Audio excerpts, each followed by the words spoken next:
All right. Good morning, everybody. Thanks for joining me. Apologize, my voice is a little scratchy today. I think I got some allergies or sore throat or something. So, apologize for that. We can get through it. So go ahead and put your questions in there if you got them. Should be below the video if you're on a smaller screen. To the right of the video if you're on a larger screen, like a computer or something like that. All right. So let's see. I think we got some questions in there.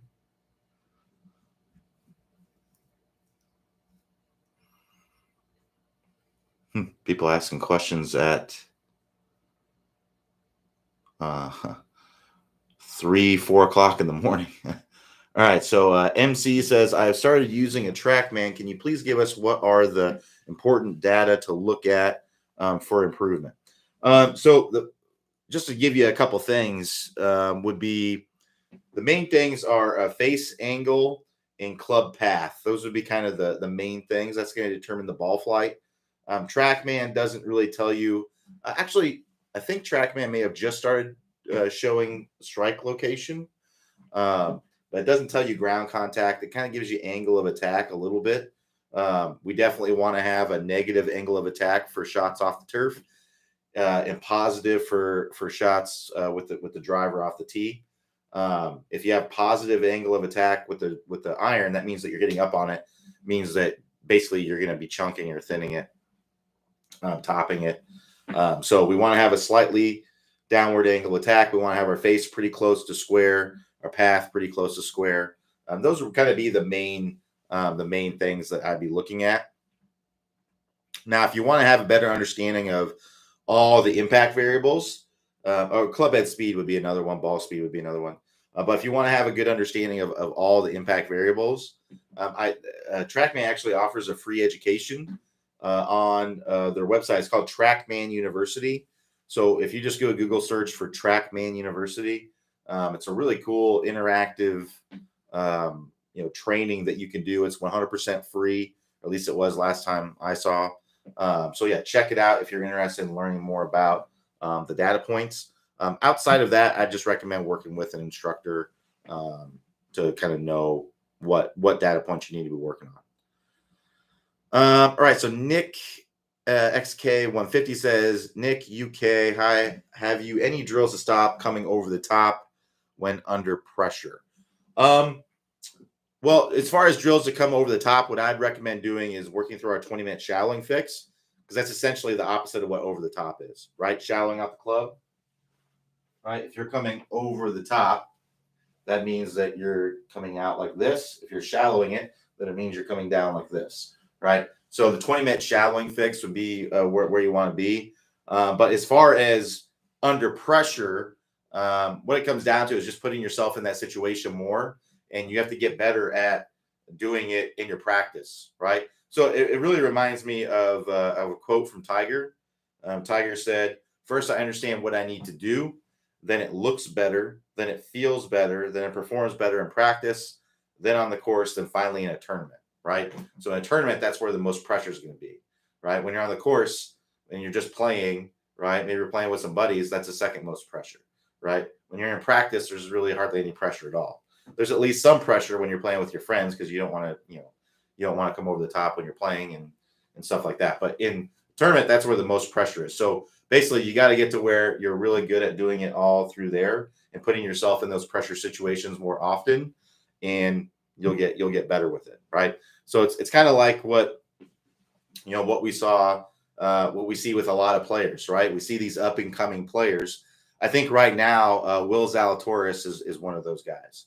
Right. I think right now, Will Zalatoris is one of those guys that's been really, really close in the majors, and he just hasn't quite come through yet. I wouldn't say that he's choked. He just hasn't quite, come through yet. Right. He hasn't quite broken through.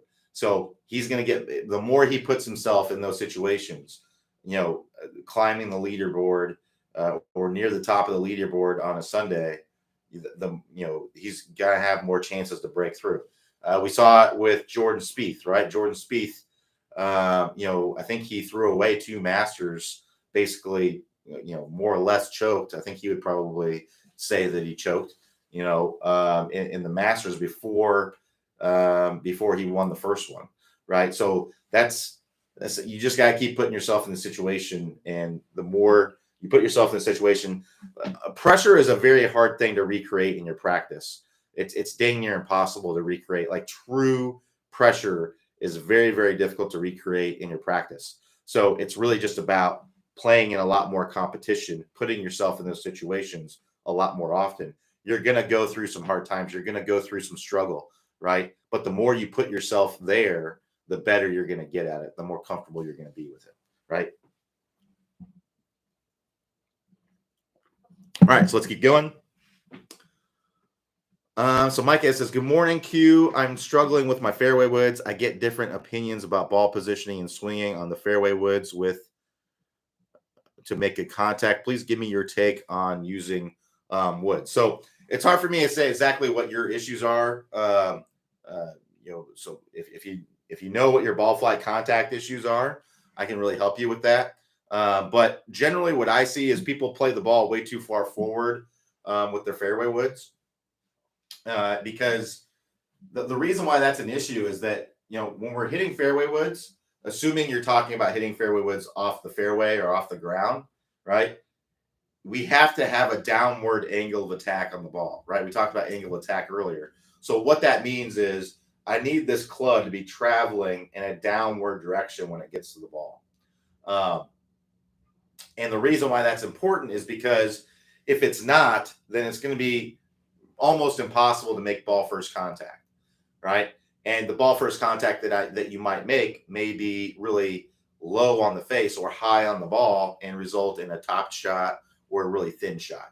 So in order to make good contact, we have to have a downward angle attack on the ball. Well, what I see with a lot of people with fairway woods is they'll play their fairway wood in the same position that they play their driver.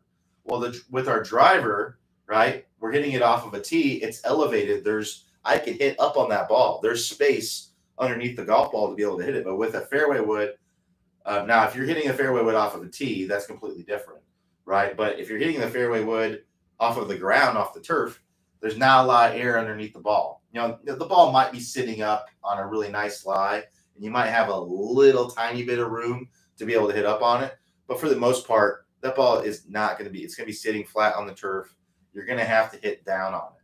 So what I tend to like to see is the ball position more back for most people. Now, I don't know what your ball position is. That may not be an issue, right? There could be other things that are going on. Like I said, it's impossible for me to say without seeing your swing. But generally what I would say, our general ball position for a shot off the turf is going to be straight down from the lead ear.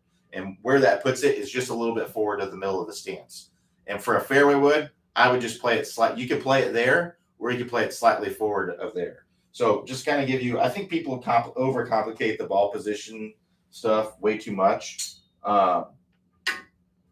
There's a couple things to consider there.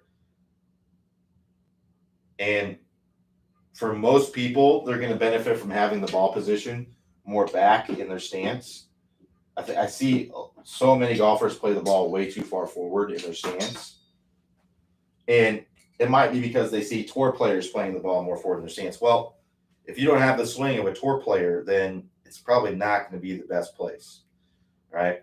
So let's go over ball position just in general a little bit. So this yellow ball here, the orange ball here, this is straight down from my lead ear. This is kind of my general ball position. This would be what I would use for almost every club in my bag that I'm hitting off the turf.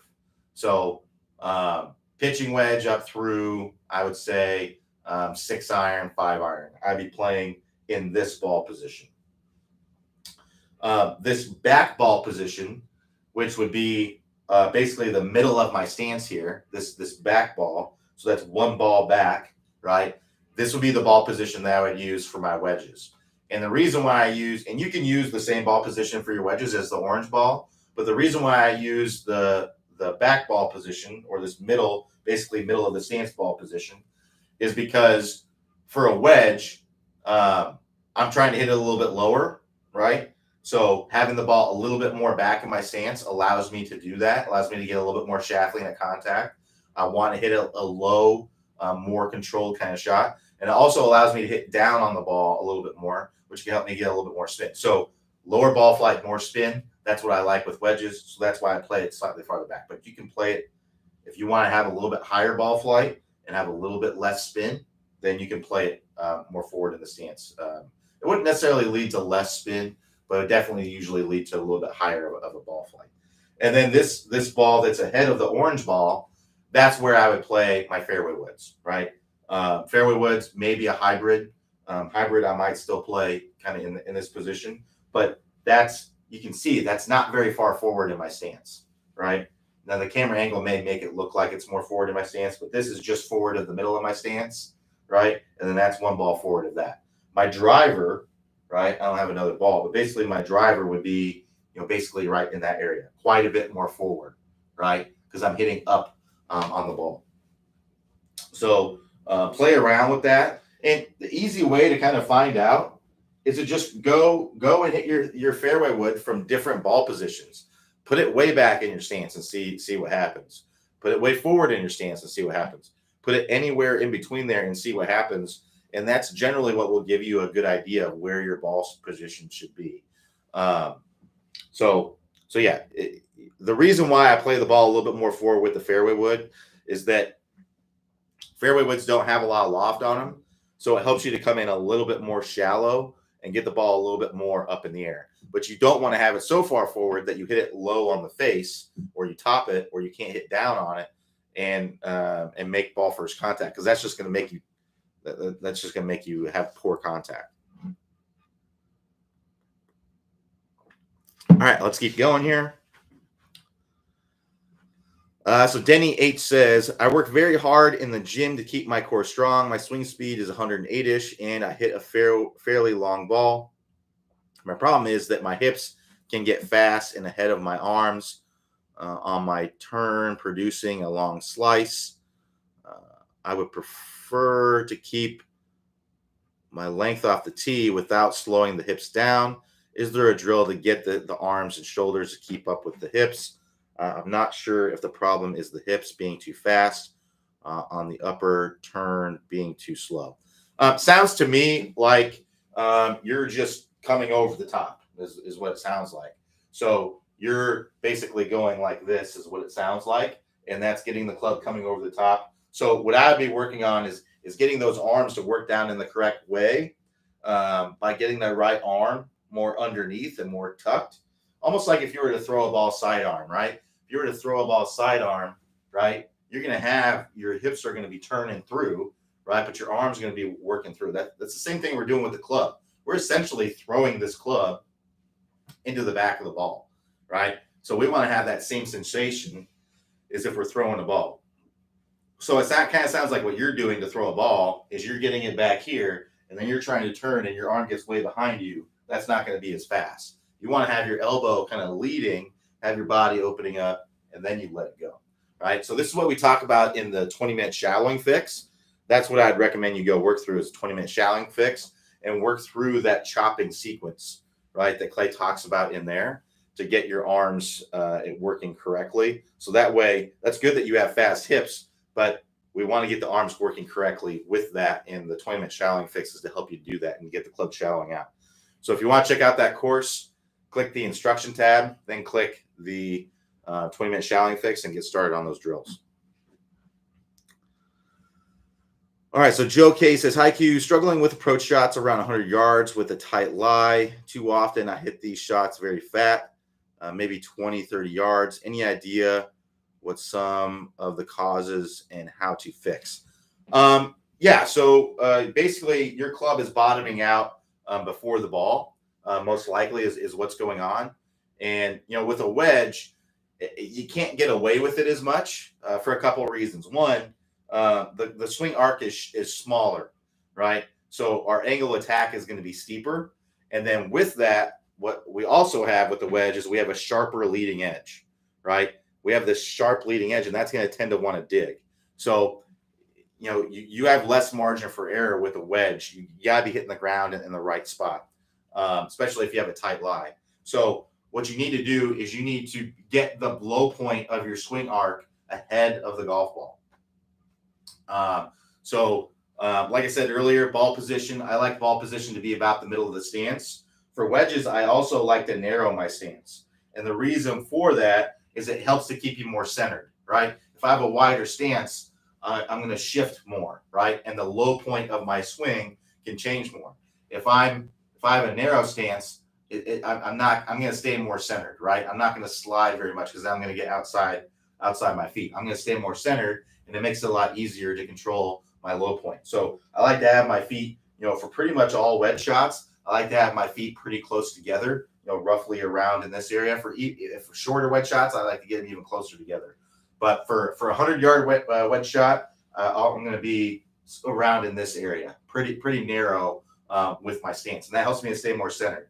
So ball position, more in the middle, narrower stance, foot or so apart. That's what I like. You can play around with it, see what works best for you. And what I actually like to do is I like to kind of keep my weight forward.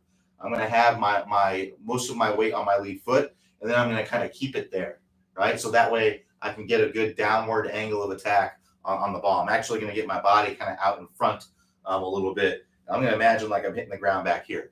What you're likely doing is you're probably more like this. The ball position is probably a little bit too far forward, and you're hanging back, and you're hitting the ground behind the ball, right? So narrower stance, body forward, ball position more in the middle. Get the body more forward. Get the low point of your swing. Get the club bottoming out more in front of the ball, and you'll make better ball first contact.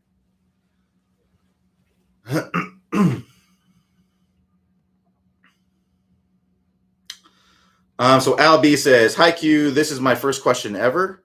Awesome, welcome Al. Says, "Hi, I hit my driver great, but I duck hook most of my irons, especially my 5-wood. Can you help?" So let's talk about what's causing a hook. What causes a hook is the face being too close to the path of the club. So what that means is the club face at impact is too closed to the direction the club head is swinging through impact, right? So if you think about it this way, if I'm standing at home plate, basically my club face is pointing to the left as I come through contact, and my club is working out toward first base. So club face pointing toward third, while my club path is going out toward first base. That's pretty extreme, but you're doing some sort of version of that, right? So what we need to do is we need to get the face open to the path. You need to feel like you're keeping this face open as you come through contact, and you need to most likely feel like you're swinging over the top and to the left. That's what more than likely what you need to feel like. The other thing that can cause these hooks, and a lot of times these can go together, the face being close to the path and a toe strike. So toe strike can cause a hook because when you hit the ball off the toe, something called gear effect happens. So if you imagine here, my fist is the golf ball. If I hit the ball off the toe, that will twist open the face, and then when my ball is compressed on the face for that split second, it's actually going to kind of roll toward the middle of the face. That's why they call it gear effect, because it's like a gear grinding, right? So that rolling on the face puts that hook spin on it. So if you hit the ball with the face closed to your path and you hit it off the toe, it's definitely going to hook. So those would be the two things that I'd be looking at. Now we have a series of drills that you can work through on the website that's included with your membership to help with your hooks. It's called the Never Hook Again course. So it will help you to evaluate the kind of hook that you have, because you can have a hook where no matter what, your face is most likely close to the path, but you could have a path that is left and still hit a hook, right? You can have your path, as long as your face is close to the path, it will hook from right to left, right? So we need to figure out, okay, are we swinging too much? Are we swinging over the top and smothering it and hitting the hook, or are we swinging too much from the inside? If I had to guess, based on your answer, you're probably just swinging too much from the inside. You mentioned that you hit your driver pretty well. So the reason for that might be because with the driver, the ball position is more forward.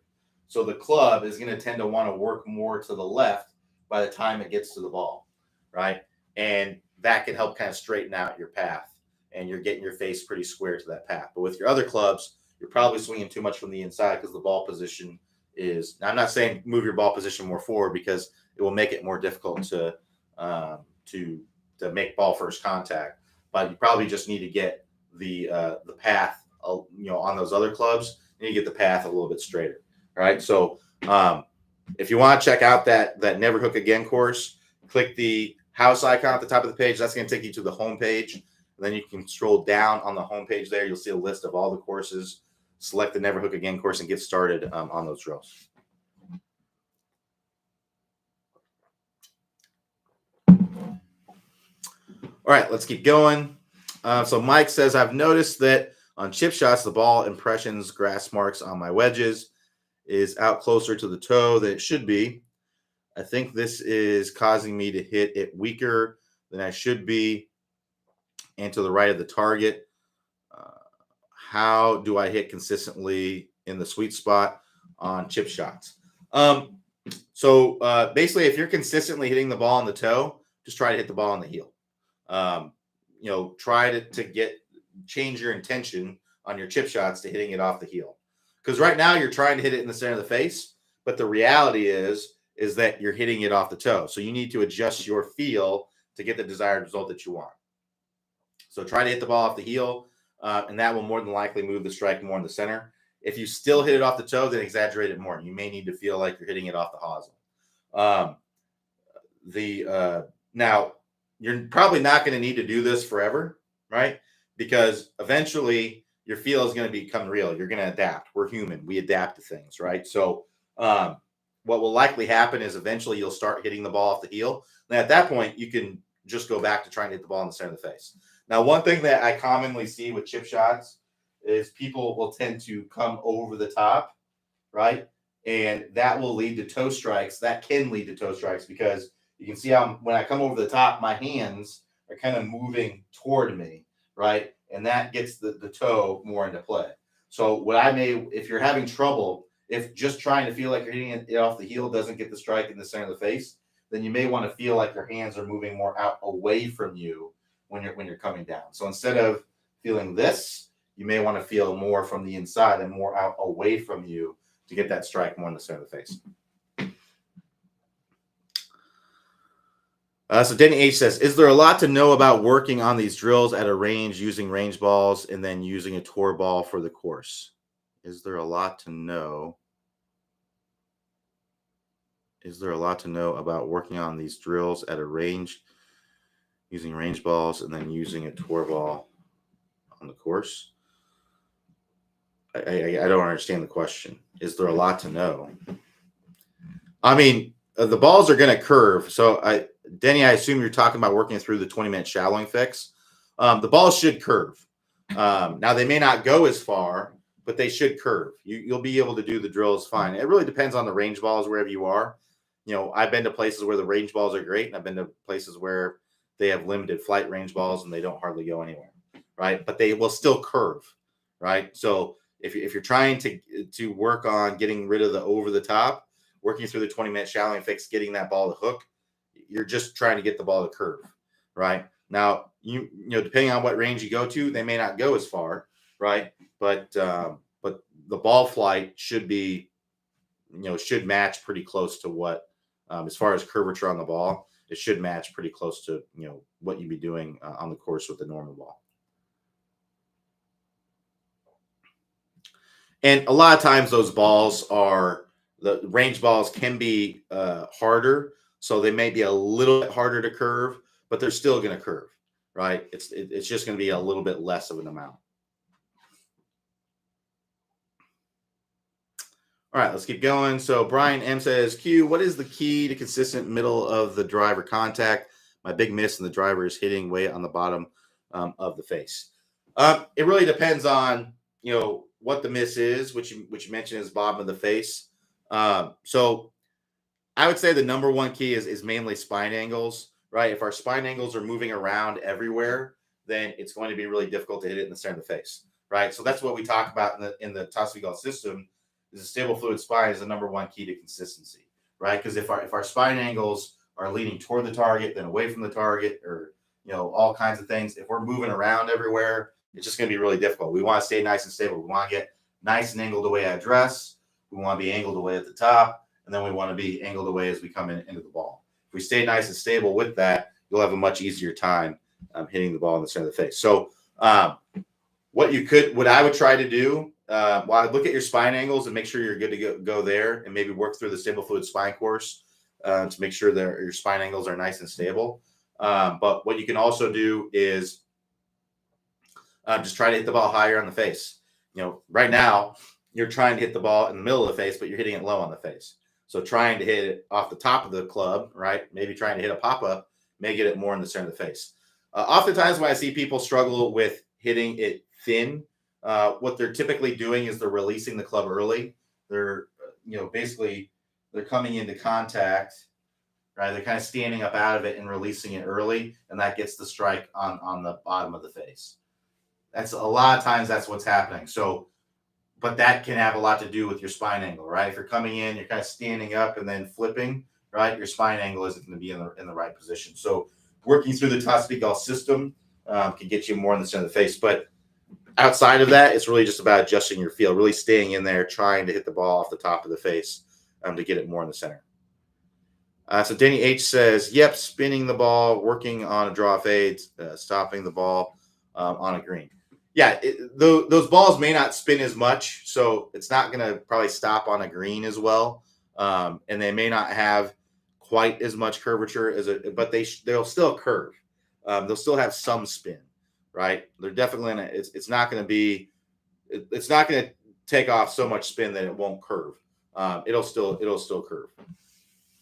Now it may turn a ball that may have drawn or faded 1 or 2 yards and make it pretty straight.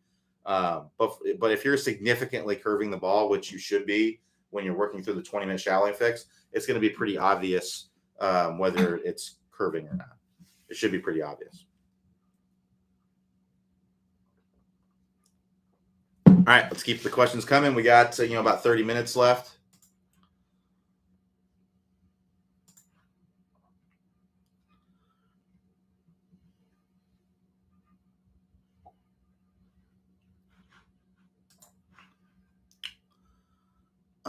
So Dennis W says, I have been playing a course that has very fast greens, but some of the greens seem to roll slower. Can you give me some tips on how to determine the speed of a green?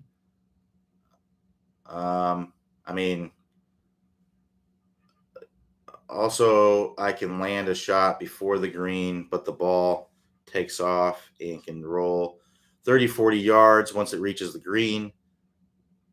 This can happen whether I'm hitting a 9-iron or a 7-wood. All right, so a couple things there. As far as determining the speed of a green, it's really just about rolling some putts. If greens are slower, if some greens are slower than the others, then honestly, that's something you need to talk to your greenskeeper about, because the greens shouldn't be inconsistent with the speed. Now, there could be a situation where you're rolling into the grain versus with the grain.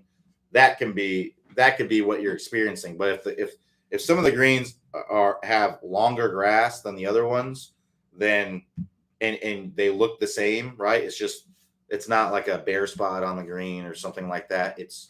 They're just mowing them some short. I don't know why they'd be doing that.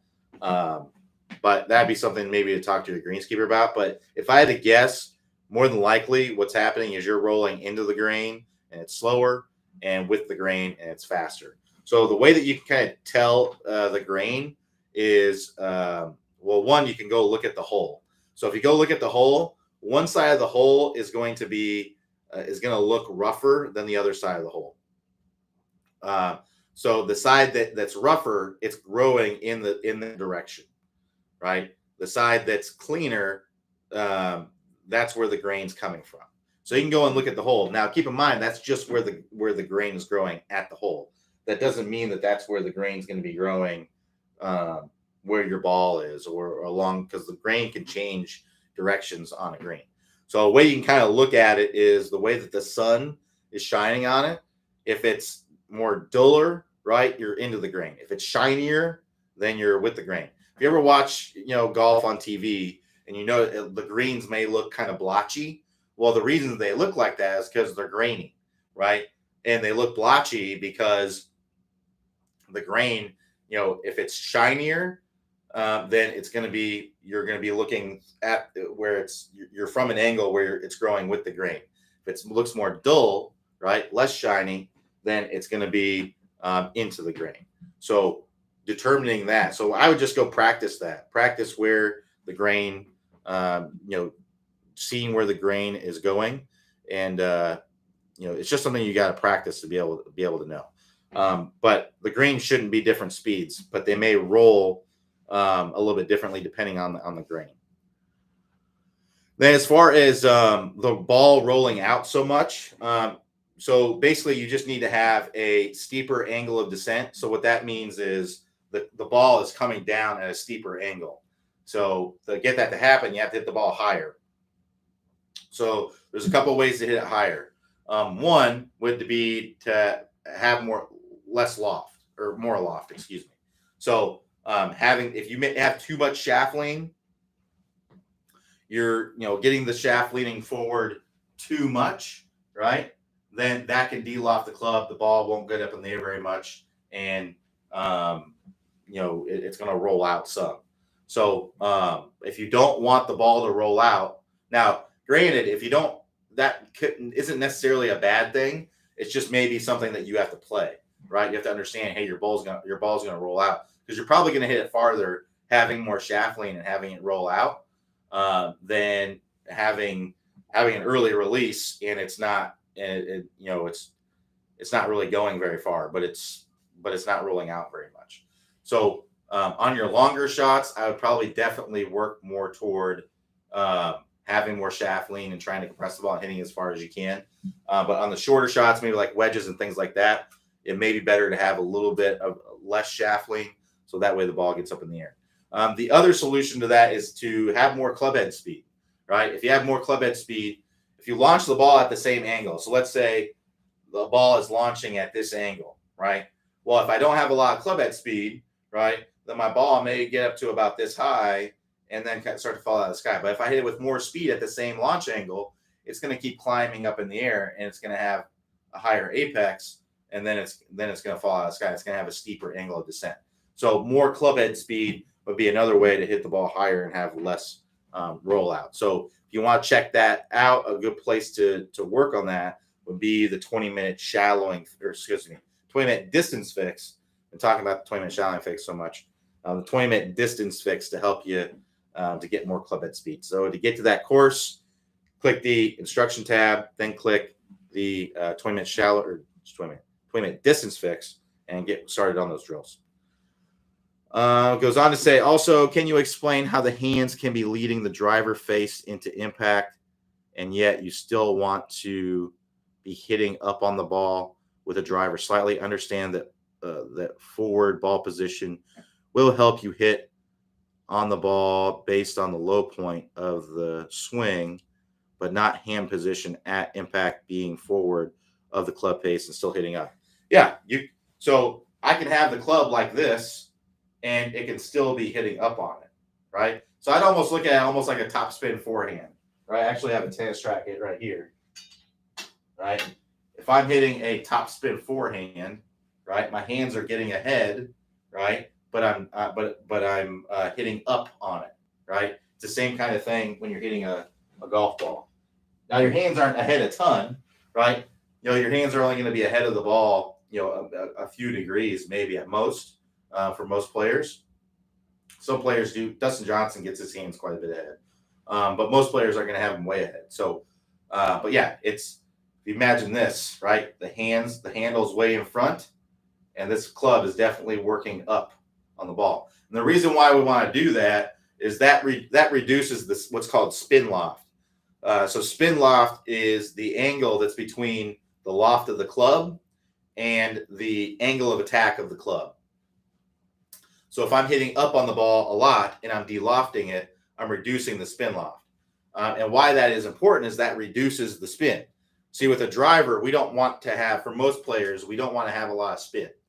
Somewhere in the 2000s for most players is going to be pretty good, 2000 RPMs a spin. that's going to be pretty close to optimal for about most players. Somewhere in the 2000s, you're going to be doing pretty good. So the reason for that is it helps the ball carry farther and also roll out more once it hits the ground. If you ever watch tour players, right, you see them hit a ball and it takes a huge bounce and it just keeps going and going and going. That's because it's a low. They hit it really solid. They hit up on it and they de-lofted it, so that allowed them to get it up in the air with not a lot of spin. So that way, when it lands, it just keeps rolling and rolling and rolling and rolling. Right? We see these tour players, right? They hit these crazy drives. Rory hit like a 370 some yard drive this past weekend. Part of it is probably downhill, downwind, but it's definitely reducing the spin and getting that to go forward. So yeah, that's what that does. Now, if I have my hands, if I hit up on it, but my hands are behind it, well, I'm adding loft, right?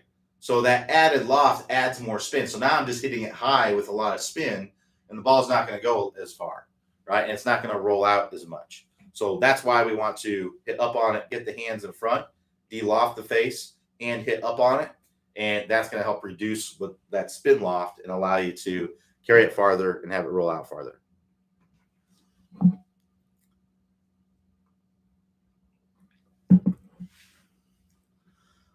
So FK says, when shifting pressure to the left side, do you want to feel the pressure on the inside of your foot? And if so, how long should the pressure be there? Well, typically when you're shifting pressure into your lead side, it's going to be more in the balls of your feet, right? And then as you're coming down into contact, it's going to be moving into your heel and then kind of the outside of your foot, right? And it really depends on what your footwork is. Some players you'll see, they'll kind of get this floating foot as they're coming through contact. Some players you'll see, like a Gary Woodland, he kind of drives his heel into the ground and kind of corkscrews his foot like this. And then you'll see some players like Jordan Spieth who gets who's coming through like this. But it's going to be, when we're initially moving that pressure into the lead foot, it's moving into the balls of your foot, of your lead foot. And then it's not really getting much on the inside of your foot. It's more the balls of your foot into the heel, and then typically on the outside of your heel, kind of the outside of your heel portions where that pressure is moving. So just to kind of give you a timeline, right? I'm here, and then I'm starting to move my pressure into my lead side as I'm getting up to the top. So it's going into the balls of my foot. Then I'm starting my downswing. It's moving into the heel as I'm into this area. And then as I come into contact, it's going to start to move into the outside of my foot, or maybe my foot's floating, or maybe my foot's corkscrewing into the ground. But basically, my body's opening up, so it's going to put more pressure on the outside of my heel.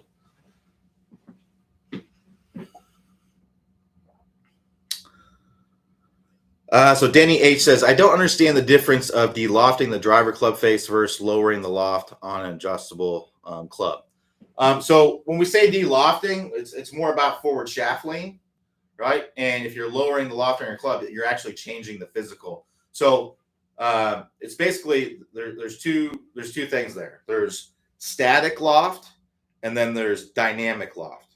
So static loft is essentially the loft of the club. So when I have this club straight up and down, this club has a loft. So this is a 56-degree wedge. If I have this club straight up and down, then there's going to be 56 degrees on this wedge. My dynamic loft is the loft that I'm presenting to the golf ball at impact, right? That's de-lofting the club, right? So if I take this shaft and here I am at address, and then I come into impact and I have the shaft leaning like this. Let's say I have the shaft leaning 15 degrees. This is a 56-degree wedge. That'd be 41 degrees of dynamic loft, right? And that's, that would be de-lofting the face. So if I have my driver, let's say I have a 9-degree driver, right? And that's what it is when it's straight up and down. And then I come into impact and I have 3 degrees of shaft lean. Well, my loft at impact on the center of the face of my driver is going to be about 6 degrees. Now, keep in mind that the club can be flexing, right? And that can de-loft it. You can also hit it on different parts of the face, right? If you hit it higher on the face, a lot of times that will add loft because the driver faces are domed, right? But yeah, when we're talking about de-lofting, we're talking about the dynamic loft. That's the loft that's being presented to the golf ball at impact. And the dynamic loft, if you're early releasing the club, you're coming in like this, right, at impact. Well, my dynamic loft can be higher than the static loft of this club. It's not an easy thing to do and to make good contact, but it definitely can happen. So Dance W says, do you think a greens book can be helpful for a once-a-week golfer to read the greens?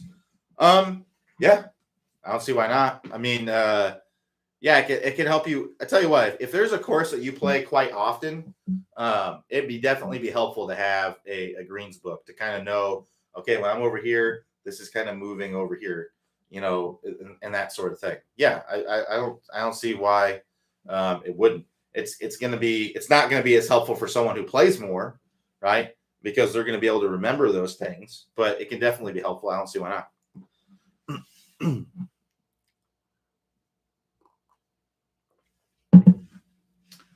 All right, we got about 20 minutes left if we got some more questions. And also just want to know, I did open up some swing review spots. So if you're interested in working with me doing some lessons, click the get a review link at the top of the page, and we can get working on your golf game. All right, so Ed C says, I'm struggling with taking a fluid backswing when standing over the ball. My practice swings are nice and fluid as I'm able to start the club where the ball would be. Any practice drills I should be doing to help me get a better backswing while addressing the ball? Sounds to me you're probably like overthinking things a little bit. So what I would do is try to develop a trigger. So what that means is just something that starts your swing, something that you do every single time to start your swing.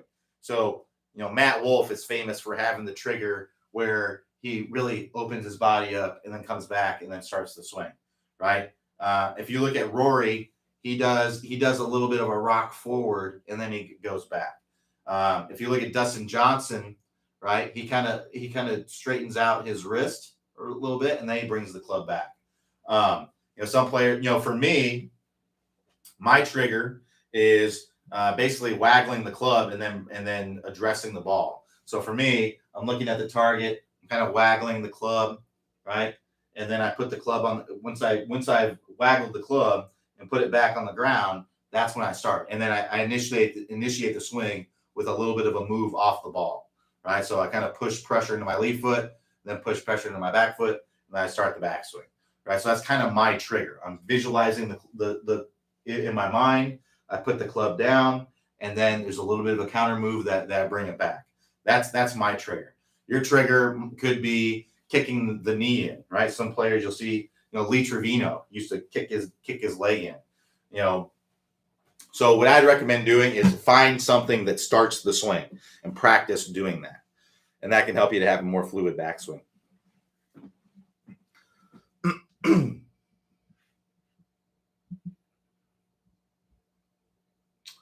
All right, so keep the questions coming here.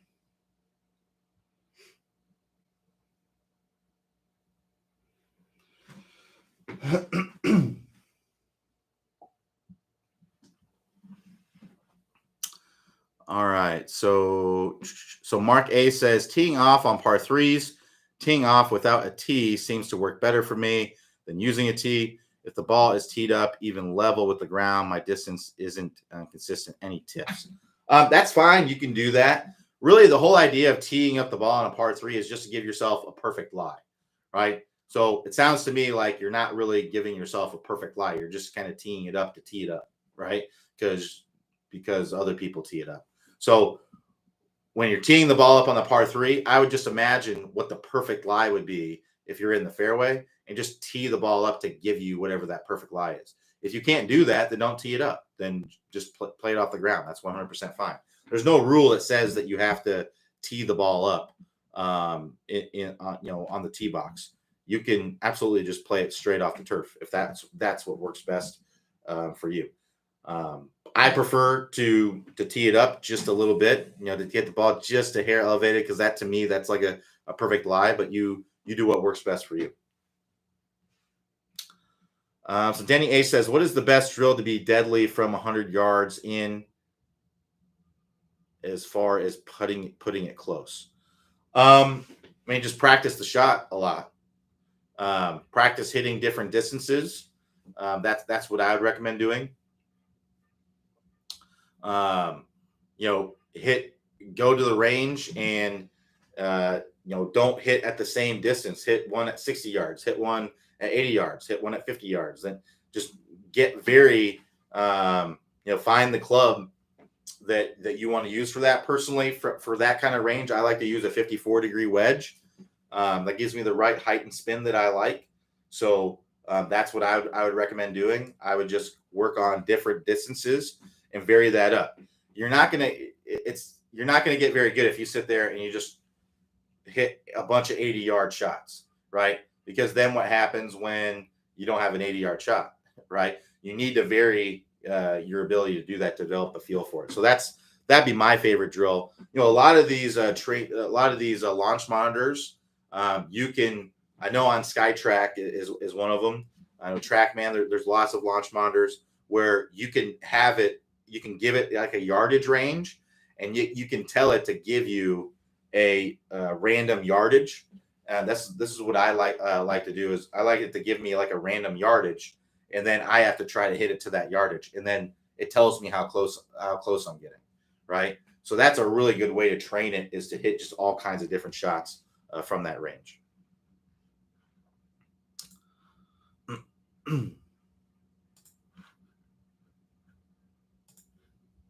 So keep the questions coming. We got what about 15 minutes ish left.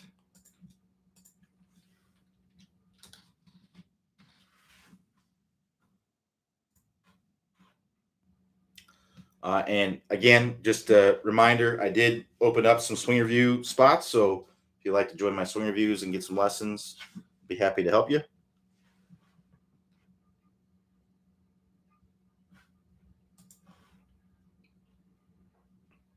Had a couple of people sign up so far here.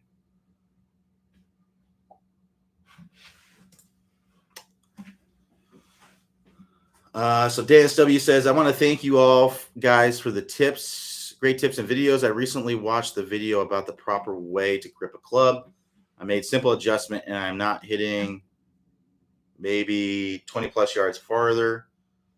The downside, if you want to call it that, is that I now have to adjust my thinking on how far I consistently hit a club. Yeah, good problems to have for sure.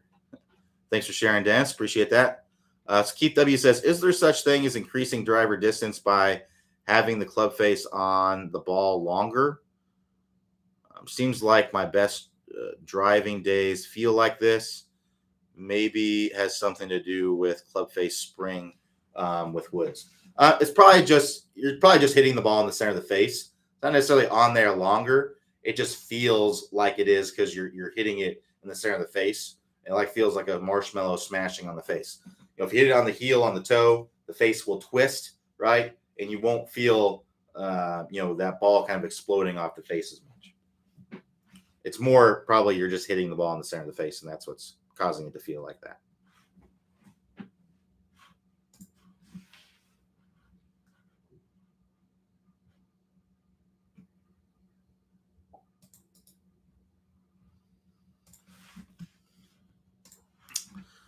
So Ed C says, for beginner golfers, is it important to be fitted for irons?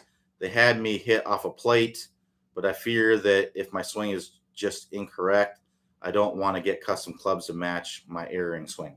So my thoughts on this are, if you're a beginner golfer and you're not sure if you are into this or not, and you're just kind of dabbling, trying it out, it doesn't really make sense to get fit. I just get some clubs from a garage sale or from Play It Again Sports, get some used clubs. I wouldn't invest a lot of money, and just see if you like golf or not.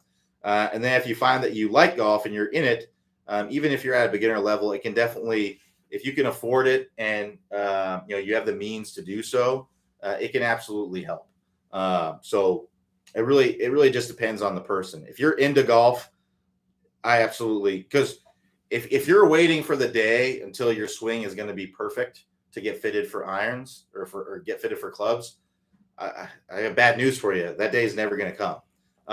if you're an avid golfer and you're looking to improve, you're always going to be finicking with your swing, and your swing is never going to be exactly the way that you want it, right? So yeah, even Clay is working on things in his swing. I'm working on things in my swing. They're not huge things, right? It's just you're always kind of finicking, and sure, it can change a little bit with the way the clubs kind of fit. But honestly, you can also get if it's really a big deal, you can get clubs adjusted, right? So what I would say, if you have the means and you want to get fitted for clubs, go do it because it could definitely make a difference, and it can make it more enjoyable for you. But if you're new to the game, you're not sure if you're all in or not, just get some cheap clubs, garage sale clubs, whatever it is, and then if you become a golf nut like the rest of us, then yeah, I would definitely look into getting fitted. Now, if you're choosing to, if you're in between getting a lesson or getting fitted, I would choose getting a lesson. That's going to help your golf game more. But if, like I said, if you have the means to do all of it, then go for it. All right, we got not quite 10 minutes left. If we got some more questions, if anybody has any questions about the online lessons, I'll be happy to answer those. Like I said, I just opened up some spots.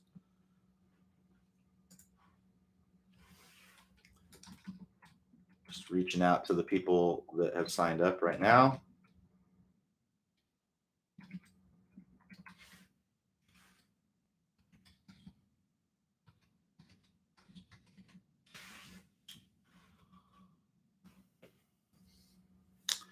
All right. So Keith asks, is it detrimental to feel left or right hand dominant in your swing, or just this lead to a very hand dominated swing?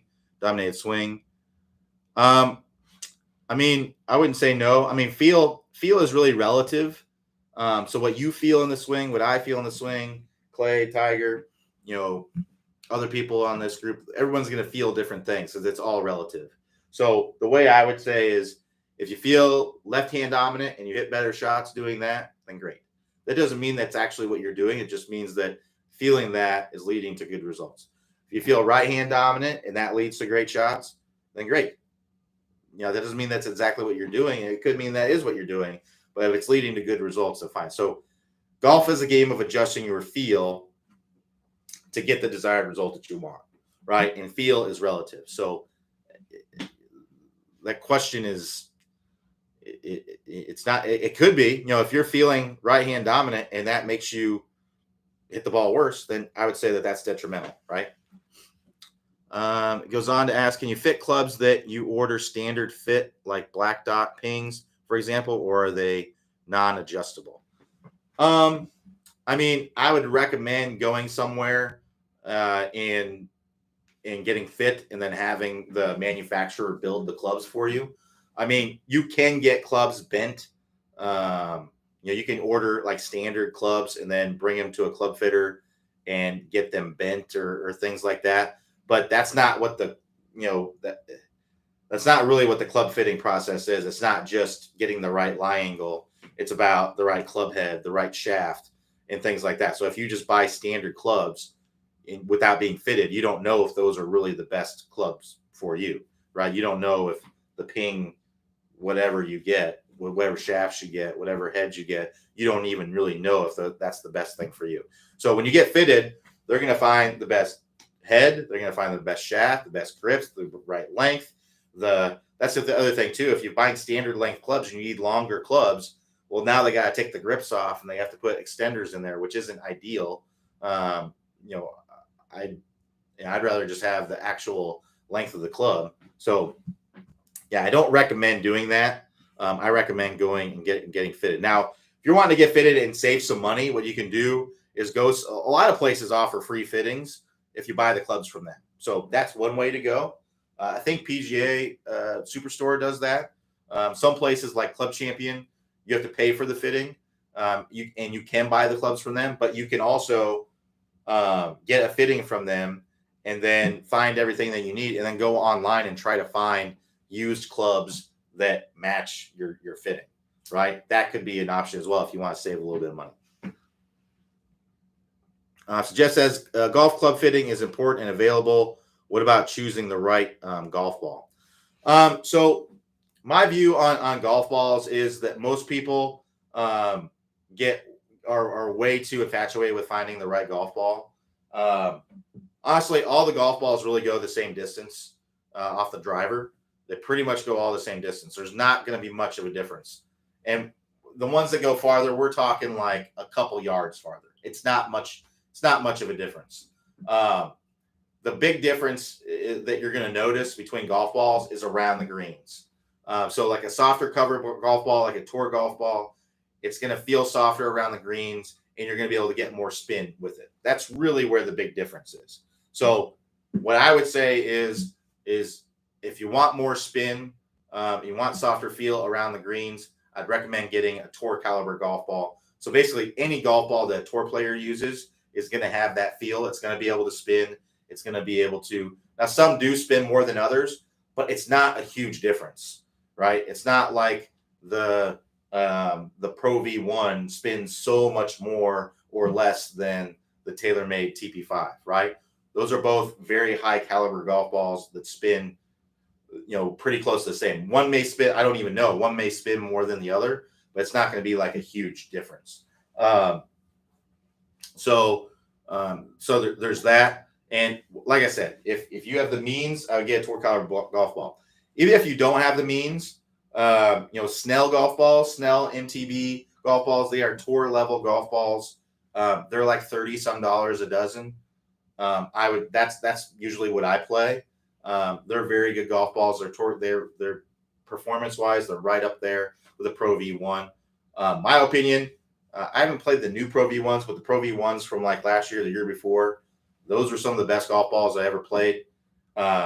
Performance wise, they're pretty much the same as they always been. They're actually more durable now.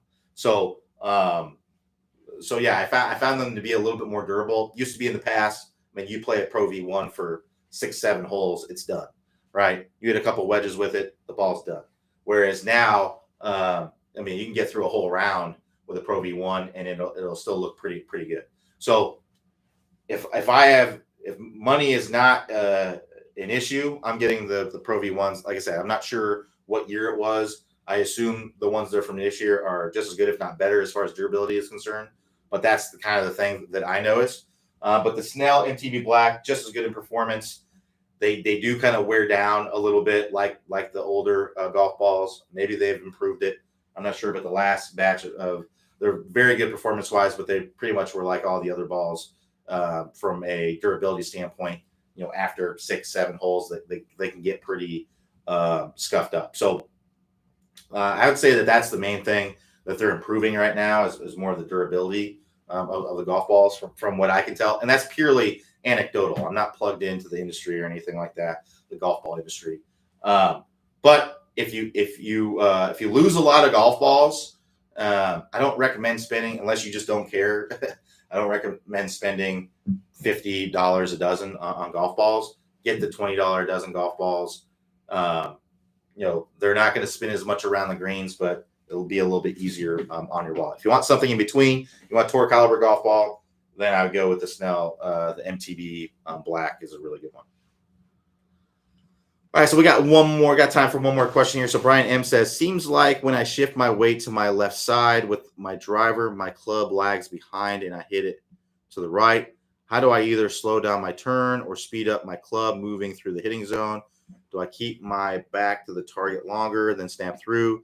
Can you once again explain the weight shift for the driver? I know you've explained this thousands of times, but I hit 1,000 balls and try to figure this out. Appreciate your help. So the short answer is it's probably not a weight shift issue. If you're just leaving the face open, I would just recommend strengthening your grip or having better wrist angles. So strengthening your grip would mean instead of having kind of your thumbs going down the top of the grip, have your thumbs more on the top, on the side of the grip, and that helps you to close the face more.